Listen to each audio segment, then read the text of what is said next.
Hello, Hello. where are you from? Israel. Oh, I'm so sorry about it. I'm so sorry about what Iran is doing. Thank you. Thank you. Is it bad? Is it so bad? Yes.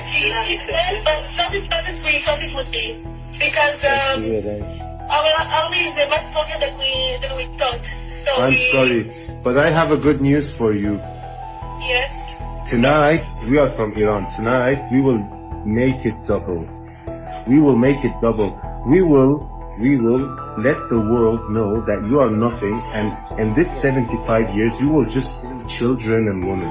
You wasn't fighting military. Sebuah rekaman siaran langsung yang menampilkan tentara Israel atau IDF menjadi viral di media sosial setelah mereka mendapat tekanan dari dua warga Iran saat live bersama. Momen tersebut diunggah di media sosial pada Sabtu 21 Juni 2025. Dalam siaran tersebut, awalnya kedua warga Iran tampak menanyakan secara sopan tentang kondisi di Israel pasca serangan rudal Iran. Keduanya juga menyampaikan keprihatinan terhadap situasi kemanusiaan dan korban sipil di kedua belah pihak.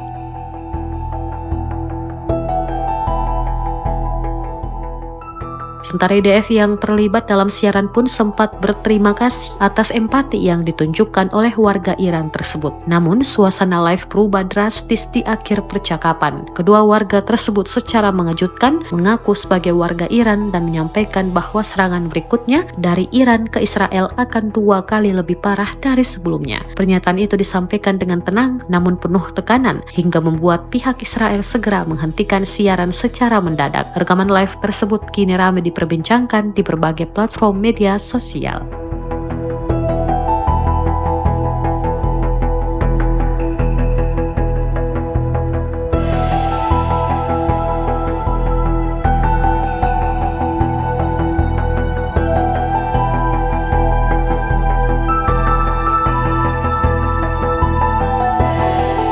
Download Tribun X sekarang, menghadirkan lokal menjadi Indonesia.